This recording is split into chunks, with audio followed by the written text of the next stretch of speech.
I'm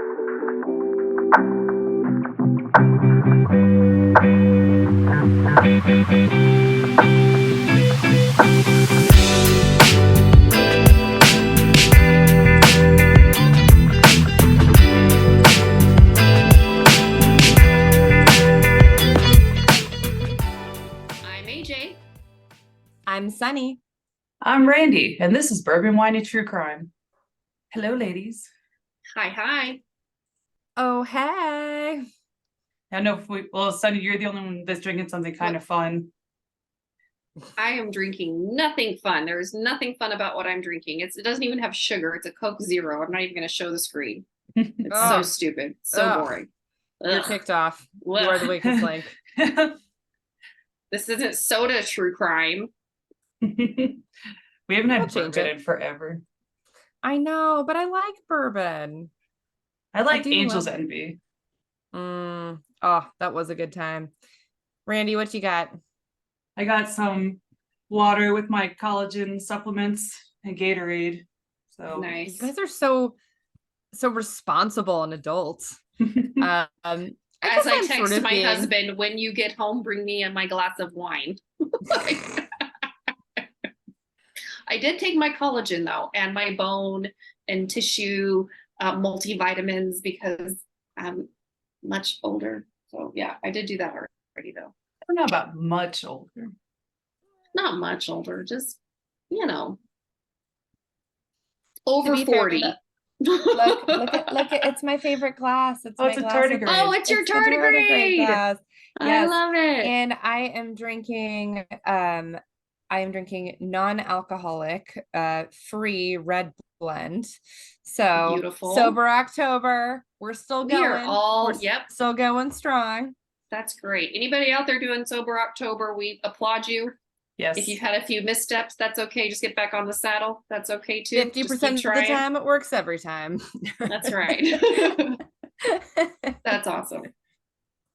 Sounds horrible to me, but sounds awesome. Hey, it's a good time. We're like, I'm pretending like I'm healthy. What I do is I'm like, I go to yoga and I have my non-alcoholic beverages and then I eat 2 pounds of Takis, like it's a good balance. I would call that very Am balanced. I losing weight? Absolutely not. That's not happening at all. But am I tricking myself into feeling like I'm a better person? Yes. And it's all about deception, really. So you're deceiving yourself. Deception is strong. Yeah. With this one. Mm-hmm. You say deception, I say self-care. I like that viewpoint. I do. I appreciate life that. does deserve balance. It's all about balance. Almost like knocked into the woman next to me today because they're always like, yeah, just like go from this one pose you can't do and swing your leg forward and then balance on one foot while you're holding it. And I'm just knocking into the woman next to me, and I was like, this is yoga community closeness is what this is. It's closeness. It's bonding. Well, so AJ, what are we talking about today? What's the haps? Thank you for bringing me back. Right before we started recording today, this evening is Thursday, October 12th as we record, and it is a new moon tonight, but more importantly, tomorrow is Friday the 13th and a new moon, which is very exciting. So I thought I would just make your day so positive by giving you a horror on Halloween true crime today. Let's do it. Yeah. Do you have any favorite Halloween memories? Like, what are some of your favorite costumes or like scariest moments? What do you think?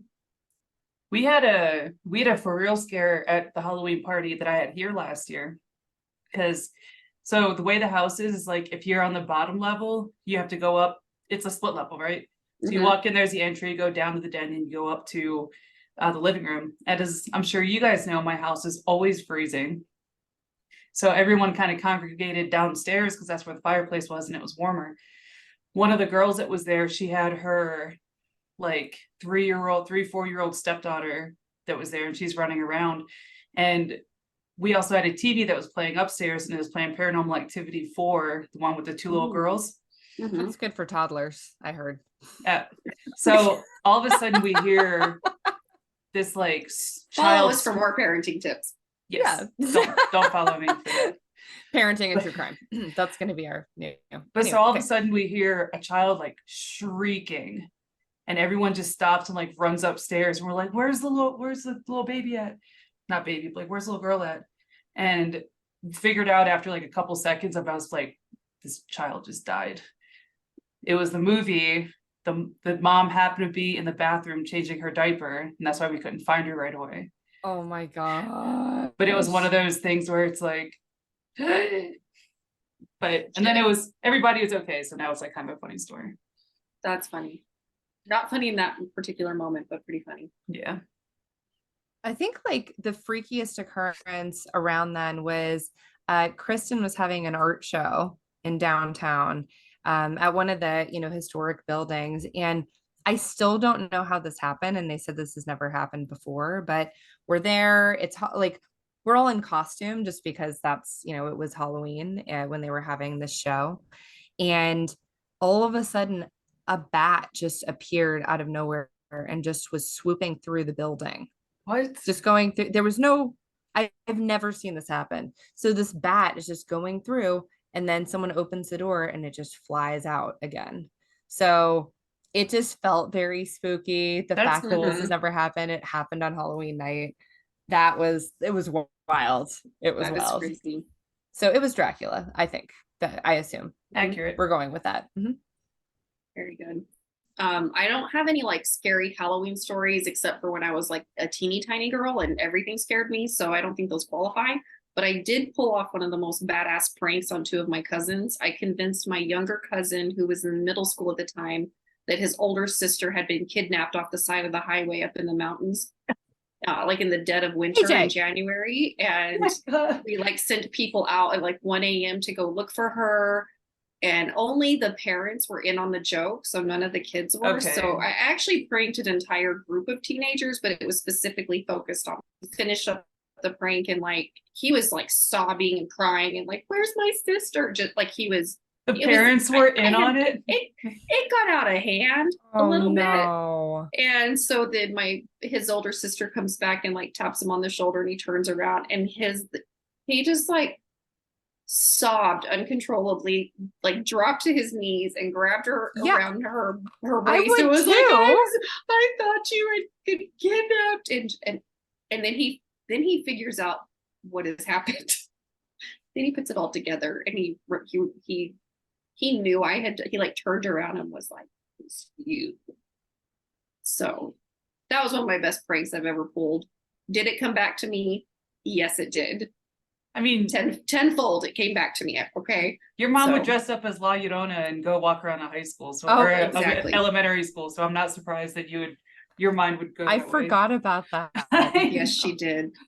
Yes, she did. She did do that. And it scared the shit out of some little kindergartners just sobbing in the hallways of their little elementary school with this crazy lady, 70s wedding dress. ¿Dónde está mi niño? Yeah,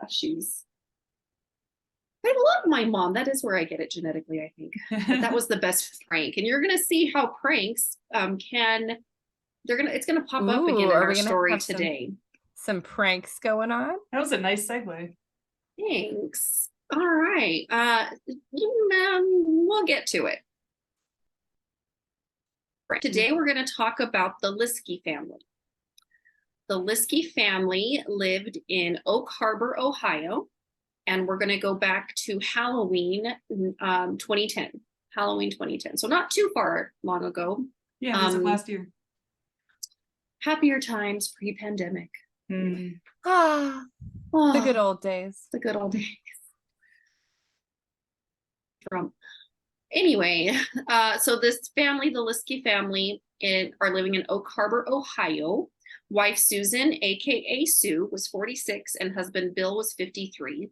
And together they had a blended family. Sue had 2 sons from a previous relationship, and Bill had a son as well. All of them were pretty well grown up. Derek was 23, Devon was 16, and both of them lived with Bill and Sue during the week. They were Sue's from her previous relationship. Most weekends, or at least every other weekend, both Derek and Devon would go stay with their biological father, who lived fairly close. Bill's son was 24-year-old William. or BJ, as he was called. That was his nickname. BJ stayed with his mother predominantly and would come and stay with his dad and stepmom every other weekend, approximately. These were all very grown adults in their 20s. So with the exception of like the 16-year-old, they still visited each side of their family as if they were, still in custody or whatever. But that's just how it read. But it sounded like they were a pretty normal blended family. Bill and Sue were very much in love and enjoyed having their blended family. Mm-hmm. So it's the morning of Halloween 2010, and Lori Morse, who is Sue's sister-in-law, is really worried because her nephew Derek was supposed to come over and work for her husband, and he never showed up. She can't reach Derek, and she can't reach Sue either. And Derek would occasionally work on family construction projects. Derek was a little bit of a troublemaker. Nothing major, but he was still not like independent and making good choices. Mm-hmm. So instead, Lori calls her nephew Devon, the 16-year-old, to ask if he's heard anything from his mom or his brother. And Devon stated that he had stayed at his father's house the next morning, Halloween morning. He had a church choir concert. Mm-hmm. So he stayed at his dad's house and then went to the choir concert.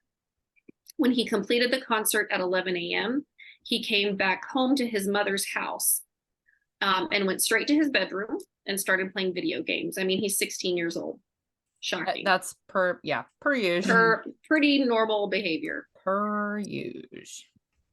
So he played games for a while, and shortly before 1 p.m., his Aunt Lori called him. So now she's on to Devon. Where's everybody at?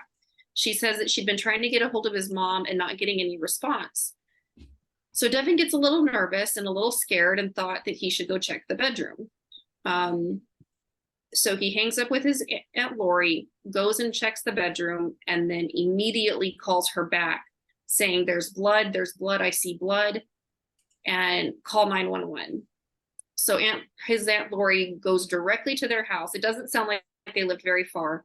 And she's calling 911, relaying just the very little information that she had from Devon.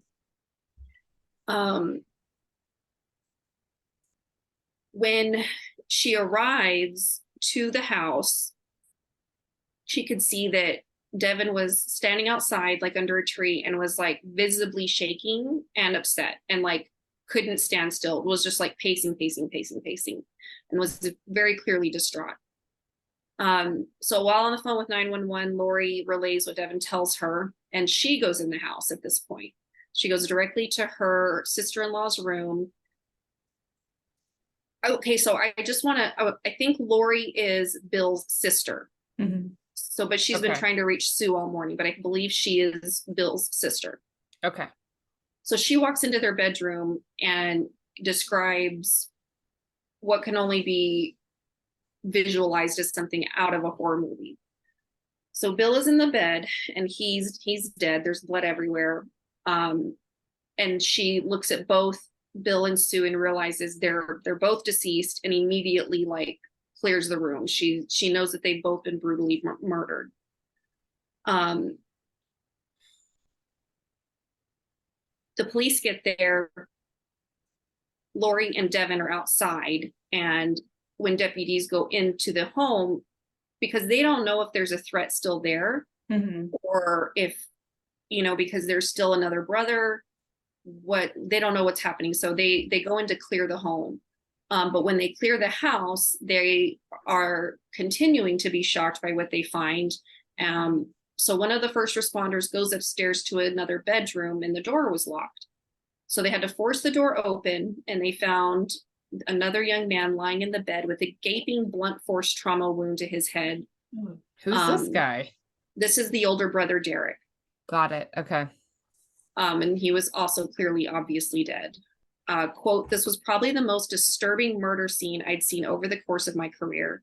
I had a very difficult time taking in that scene. It was Derek that was laying in bed." Oh, there's my hot husband bringing me wine. You said that and I just heard a door squeak and I was like, And I was like, she's gonna get murdered. It's gonna happen. Oh my God. That's so meta. That is so meta. Thank you, baby. True crime You podcast. wanna- Crime happening on the true crime podcast. Right? Thank you, baby. And he brought Coco a monkey. Oh, that's a good daddy. So sweet. Okay, where were we? Murder and Halloween. Murder. Murder and mayhem. We were at murder. We were at murder. Okay. I had a The very the difficult brother, time. yeah. Taking in that scene. It was Derek that was laying in bed. I can see it to this day, but I did not look at it. I didn't look very long at it. I could not. It's one of those images you won't get out of your head. He was a young kid, and no one deserves to die that way. Mhm. And I don't have it written in my notes, but the investigators and deputies that are on the scene knew this married couple. Like they immediately were able to identify them. It was a small town. Everybody knows everybody. So their IDing the victims was immediate. There was no question. All right, I have a big girl drink now. Yay. Oh, you out of grapes? No, ice. It's very basic white girl. Mm-hmm. Oh, that's good. All right. So this deputy sees Derek bludgeoned to death, and it's pretty horrific because he knew this family. Once they got into investigating the murders inside the Liskey home, and the house had been secured by a couple of deputies, this was such a horrific event. The primary job was to clear the house, make sure there were no threats. They entered the house. They concluded that yes, there were 3 deceased and that there were no other threats inside the home. The first night when the BCI agents arrived and spent approximately 13 hours in that house, they collected as much evidence as they could and collected blood samples. Sidebar, very quickly, the dad, Bill, and son, BJ, had been out deer hunting previously the night before. So the blood samples that they were collecting, there was some blood in other areas of the home, but it was concluded that those samples were in fact animal blood, which made sense because they were able to corroborate that it was because of hunting. Mm-hmm. And they still did not have an obvious murder weapon at this point. There were no murder weapons left behind. They couldn't find anything. And very interestingly, Derek was not shot. He was bludgeoned to death in his head, in his skull. God. And then Bill and Sue were shot. So we have 2 different murder weapons. No weapon is found as of yet at the scene. But they do suspect that the blunt object used to kill Derek was a hammer. They really felt like this left what looked like evidence of a hammer attack. They also theorized. So either it's 2 different killers or Derek was killed first. Correct. Exactly. And so both of those theories are floated at this point. Yeah, because it's quieter to bludgeon somebody. Mm-hmm. Right. So, the investigators suspect a hammer that was used on Derek and that a gun was used to kill Bill and Sue, but it was not at the scene. So here it is. It was theorized that at this point, Derek had been attacked first with the blunt force object as to not wake anyone up in the home. Mm-hmm. They believe that Derek was indeed asleep when he was attacked because he was still in like the fetal position with his back to the door. So they don't think that he knew the attack was coming. He didn't suffer very long. Yeah. I know that's no silver lining, but he was asleep when it happened. From there, the killer went into the master bedroom, shot Bill first, and then Sue. They think it was in this order because Sue had defensive wounds on her and her legs were out of the covers. So she had been disturbed, but Bill was still like in a laying position, whereas Sue was clearly disheveled and her legs were out and she had defensive wounds. I saw in one newspaper article, and I read a few, I read a lot actually, but only in one was there mention that Sue had been sexually assaulted during the homicide. Jeez. But I couldn't confirm in any other sources, but it was in a pretty reputable newspaper. So well, when we get to the end of the story, I'll let y'all give me your theories. So at this point, they have enough information and detectives start to put the investigation together and piecing the information about the events preceding. So Bill and his son, who was 24-year-old William, or BJ, had spent the day before, October 30th, hunting. Then, during the evening, the fun-loving Liskies had celebrated getting together with a neighbor. So BJ was there, a neighbor was there. They're having a good time. Everything seemed to be having, like, everyone was in a good mood and good spirits. BJ left for the night, and then the neighbor left. And so the party winds down by midnight. Mm-hmm. But remember that Devon returned home on Halloween following a choir concert around 11 a.m., goes to his room and begins playing video games until 1 p.m. That's when his Aunt Lori calls. 1 p.m. or 1 a.m.? 1 p.m. Okay. 1 p.m. Finishes the concert, straight to the room, video games. Aunt Lori calls, and she can't get a hold of anybody. Okay. That's when he goes to the room, finds the blood in the bodies, and calls her back to call 911. So detectives put together through the autopsy that it looked like Bill had been shot at least 4 or 5 times while sleeping, and Sue had been shot 3 times with the defensive wound to her hand. And I'm going to include the sexual assault evidence, even though it's not corroborated in the police statement. No shell casings were found at the scene. The killer took the time to pick up the shell casings to cover his tracks. I mean, smart. And there was no forced entry or robbery. Nothing was taken. So weird. A neighbor told investigators that she'd heard banging, which may have been gunshots around 6:30 a.m. on Sunday. Investigators carefully searched the Liskey home and property. So they had, I want to say it was like over a 9-acre property. It was a huge piece of property, and it had a pond on the property that was over 1.5 acres large. It's huge property, and the pond had a dock, and investigators found a muddy footprint on the dock leading up to the end and then leading back. So what they speculated was that the killer must have taken the weapons to the dock, threw them in the pond, and then walked back. And I know we'll get to it later. I think I wrote it down, but police end up draining that pond to look for any evidence, clothing, weapons, anything of that nature. So now, okay, yeah, here it is. Next sentence. Police believe that the killer may have walked to the end of the dock and tossed the murder weapons into the water. The pond was drained and dragged, but nothing was found, nothing at all. So at this point, police turned their attention to Devon, and they began questioning him because he had been at the house.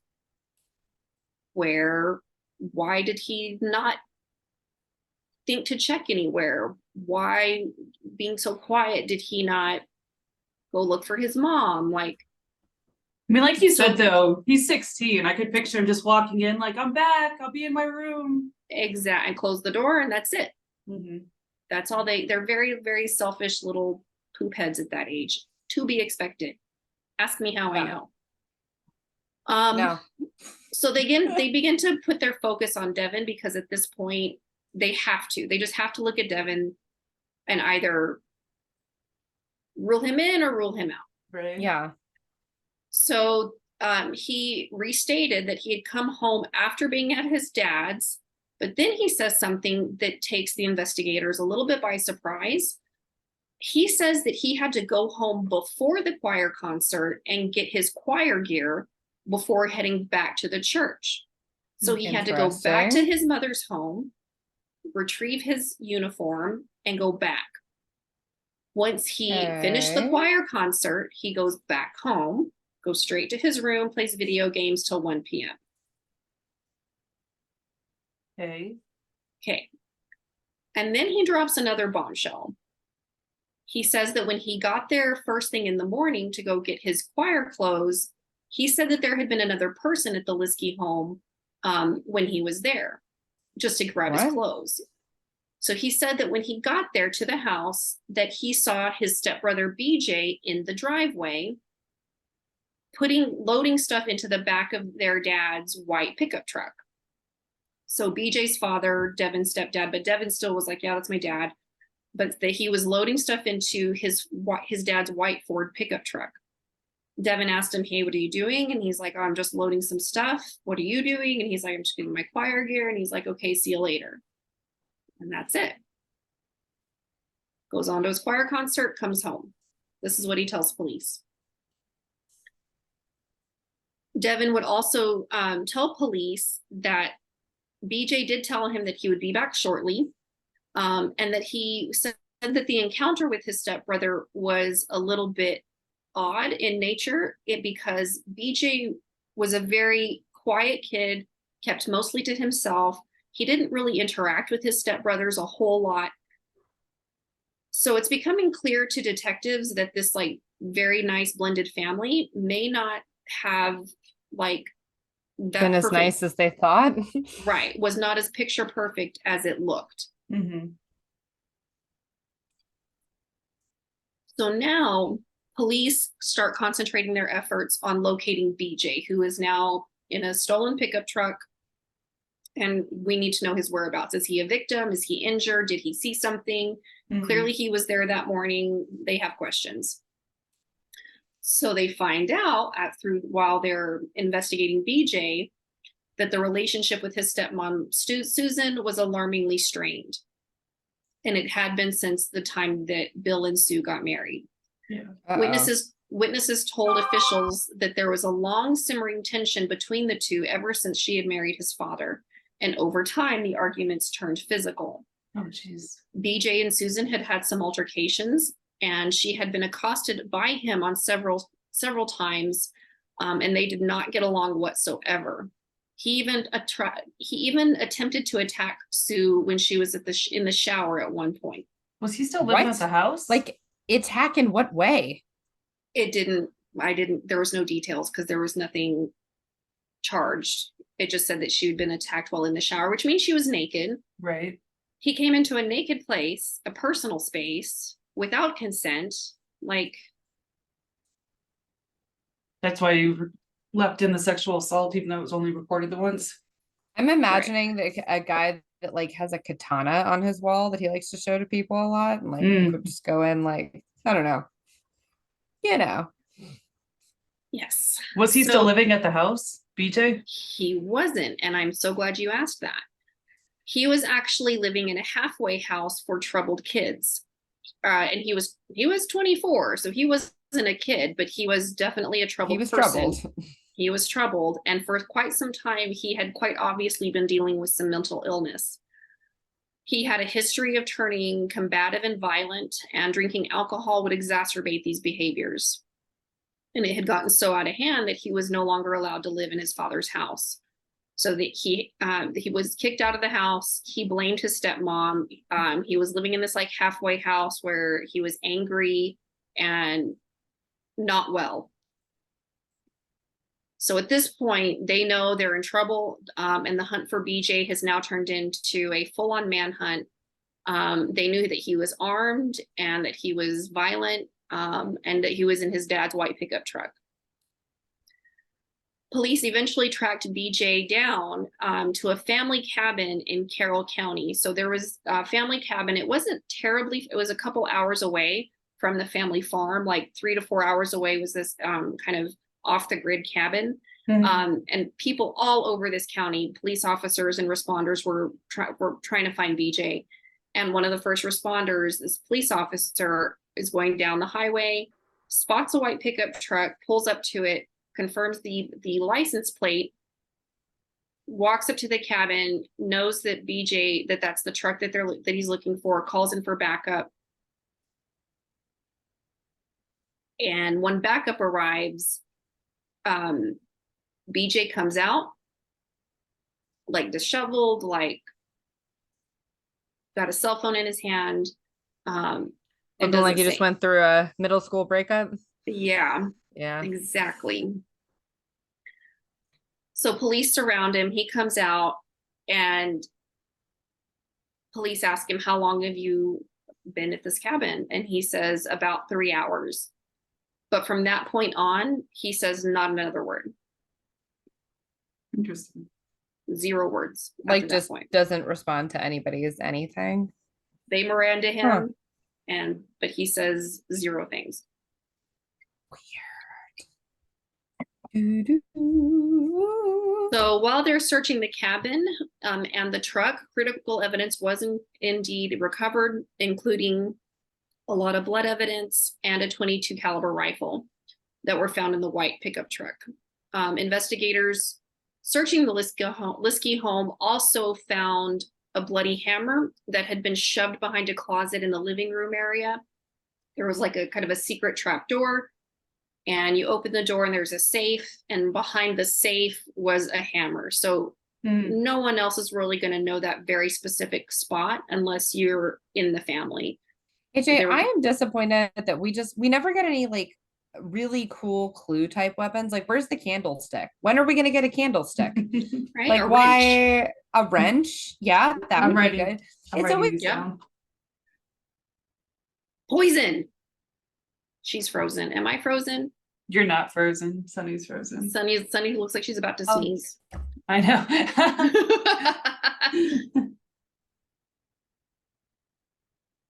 Yeah, I don't know what's up with our internet today. Well, it is super duper windy here. It's probably messing with our It's cloudy lines. It's like gusty wind here right now. Hey, Sunny, you're back. Yay. I am. Hello. Just, okay. You see with my candle. It looked like you were sneezing. Oh, good. I always freeze in the worst possible faces. I'm always like just. Well, this was you. True story. True story. My 3 chins. Oh my god. Whatever. I got at least a couple. What was the last thing you heard? I just was. We were talking about Monopoly. We're talking about Clue. Yeah, Monopoly. Yeah, killing okay, people. Well, I'm inspired then to research my next case. I literally wrote down murder by bizarre weapons. Yes. Oh yeah, that would probably be a bizarre weaponry. Yes. Mm-hmm. Ooh, teaser. Maybe we could do that when y'all are here in December as one of our. We could do a big episode. Wacky weaponry. Can we call it that? I love it. Eddie, don't edit that out. Okay, so they're at the cabin. They're looking for evidence. They find a gun. They find blood evidence. They find the bloody hammer. Oy, the blood. Oy, the blood. Oy, the blood. Oy. So much blood, and there's blood spatter on the wall, on the window. What with the blood and from the wall to the window? Yeah. There's all the way down the hall. All the way down the hall. I like how it's Jewish rap. Like, I don't know. I can't control the accents. I can't. You know that. That's a niche market we could get into. Yeah. Nothing I could do.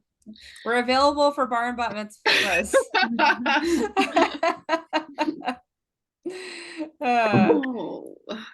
Okay.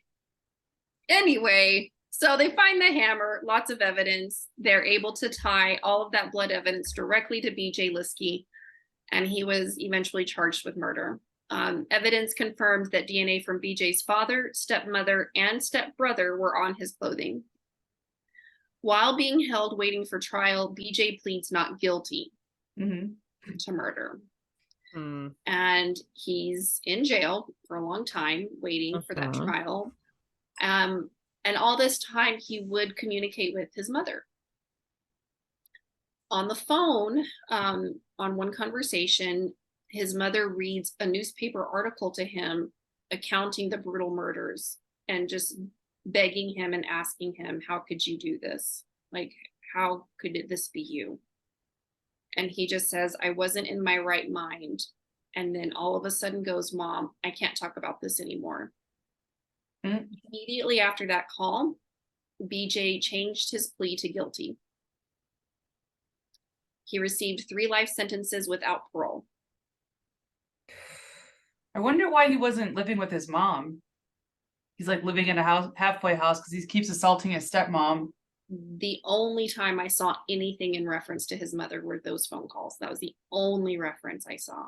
Huh. I wonder if maybe he was like destructive and that's why. I don't know. We'll kind of get to it a little bit. We'll see. In 2015, BJ died by suicide while behind bars. Oh, geez. Devon, the sole survivor, has grown up, gotten married, and has built a beautiful life after such a horrific and tragic event. He got married on the very farm where his family had lived and also tragically died. Devon said that he needed the last memories of the farm to be happy and joyous. He had wonderful memories of his family. He and his wife now have a son. They named him Derek after his brother. Mm-hmm. As for how Devon views his stepbrother BJ, Devon said that he loved his brother and that his brother needed mental help that they were not equipped with giving him the help that he had needed so badly. That he misses his mother and that she knew that she would have made the best grandmother. Oh. Poor dude. He's lost his whole family. And that's the horror on Oak Harbor. That is Jeez, the shitty. worst On Halloween ever. God. Yeah, Devon, man, you're a trooper. I wonder if he had been home, if he'd probably be dead too. I think so. I bet. But it begs the question, if he got home that early in the morning to get his choir uniform, like why didn't BJ just off him right there? Like clearly he had no trouble annihilating his family, and if no one else was around, because this was 9 acres of land, there were not neighbors like right next door. He had the gun, he had the rage and anger. I don't know, maybe the rage and anger had built subsided up to it, you know, like maybe he needed to sort of like psych himself up to do it, and then it wasn't like he wasn't there yet. He hadn't been able to. Well, I think the family was already dead when Devon came back the first time. Yes. Because if he was loading up the pickup truck and he wasn't even supposed to be there. Right. Yeah, they were already dead. Which begs the next question. Like, would he not think that his brother would go in, try to find mom, or like ask a question? Yeah. Or if some and he saw nothing. He saw nothing. He didn't go to his brother's room. He didn't go to his parents' room. He said he got his clothes and left. But my point is like BJ's outside the whole time. Why did BJ not think for a second he's going to go in there and see? He's going to see something. He's going to see the blood. He's going to see. Maybe he has to ask Derek a question. I don't know. Maybe he was so. Well, how early was it? Like the shots were the neighbor heard the shots at 6:30 in the morning, so they think that he showed Derek up. What, was 7 killed or right something? at like. Wait, hang on. You said they're on 9 acres and they were killed with a 22. Yeah. And the neighbor heard the shots? Yes. 22s are quiet. Yeah, I thought that too. I was like, 22s it's a small caliber. I'm like I don't know. That's not much to work with. Like the bullet's probably the size of like my pinky nail, but thinner. Yeah. It's like probably smaller than that. It's like a pellet. Mm-hmm. Like a thin pellet, like a rabbit pellet. Right? It's very small. It's fun fact, the deadliest weapon, because it's such a small caliber that it has the velocity to enter your body but not to exit, so it just ricochets around. But it's I remember hearing about that. Yeah, but it's just weird that it is such a small caliber. 9 acres is large, but that's it's huge. Yeah, I'm trying to think, because I'm thinking thought process, right? Depending on when people normally wake up, like I think probably, like, let's say that my stepson or something was going to come in and that's why I was asking what time is it. If it's like 6:30 or something, he wouldn't have come in and like woken me up or his brother up or anything, like, because that's not a normal time for us to be awake. So maybe they're late sleepers. Right. It's okay. No, okay, well, even Devon was like, so he goes into plays video games, and then he's like, it's really late. Like when his Aunt Lori calls, and when he walks in their room the first time, he sees them sleeping, and it's near 1 o'clock, and he's like, they're asleep? Like, that's weird. Like, they're both early risers. Like, And this is then I okay, don't know. but Then this is that's when weird. he thinks I kind of screwed the pooch on this one. So this is where he thinks there's been a prank. He thinks his family is pranking him on Halloween day. He sees the blood, he sees them still in bed, and he thinks it's a prank. Wow, I missed the execution on that lead in. Way to round out the story there, AJ. We're here anyway. We eventually got to it. So eventually, but he does think it's a prank. And then he slowly processes what he's looking at, freaks the fuck out, calls his aunt back, and runs outside. So at this point, he didn't see his brother. He had just gone straight to find his mom, sees her in bed, and is like, they're really early risers. Like, this is abnormal. So it sounds like there was the party. They had the party with the neighbor and BJ. They had been hunting that day. They have like a little get together. It seemed like everything was okay. I read nothing to indicate that there was something negative at the party, but there very well could have been. There could have been something that triggered BJ. There could have been something that Sue said. Yeah. Anything could have happened. It just so happened Devon was staying that night at his dad's, and his brother Derek had stayed at their mom's. Oh. So Devon's at his dad's. The party wraps up at midnight. BJ reportedly left to go because he had to check in at the halfway house. When Devon comes back, it's approximately 7-ish. That's when BJ's outside. So the murders had already happened. Is he coming off of his like psychotic high? Is he coming off of like, what the hell did I just do? Is he still like in a blackout rage moment? You don't know. It really does make me question what was his thought process as to allowing Devon to live and not killing him, because who would have seen it or heard it? Maybe he was already, like Sunny was saying, just coming down off of it. Like he psyched himself up to do it. He was done. And then all of a sudden Devon's there and he's like, shit. Or maybe he did it on purpose that way because he and Devon had a decent relationship. Maybe Devon was never mean or ugly or hurtful. And so he knew that Devon wasn't going to be home that night. He executed his plan the way he wanted to. Unfortunately, Devon came over, but thank God he didn't act on anything. But maybe he spared Devon on purpose. Like, that's another avenue I think that could have been asked. Unfortunately, we'll never know because he, struggled mentally and he took his own life. And that's equally as sad. This Devon has lost his entire family. Yeah. Jeez, I don't know whether to feel indifference, hatred, or just feel really conflicted about poor BJ. Like, clearly he needed some help, and they did try to help him, but I don't know. It wasn't enough. It wasn't enough. Well, about family annihilation from like fathers and even mothers, but you rarely hear about entire family annihilations from the children, siblings.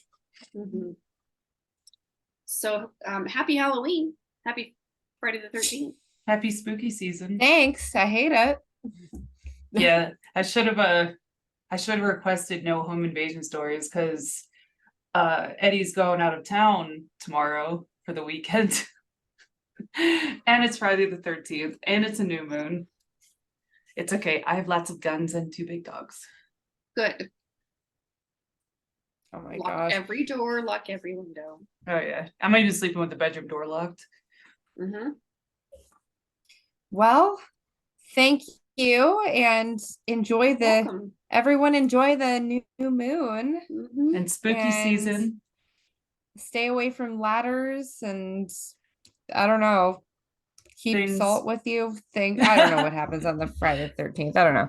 Stuff. Put salt in your pocket. Put salt in your pocket. It'll be great. Or just lick it off your hand, and I don't know where that came from. Just do something weird. I'm planning on just eating a lot of pickles, so the salt will be in my body.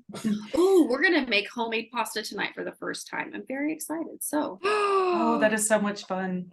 Ooh, I'm very, very excited. We've been cooking up a storm on our break. It's been so fun. I love to cook. That sounds so fun. Well, thanks for listening, everybody. Thank you, everybody. Like and subscribe, leave a positive review. Tell us what cases you want us to cover next. And Until next time. Love you. Adios. As Study's phone goes off for the 18th time. Bye-bye. Bye-bye.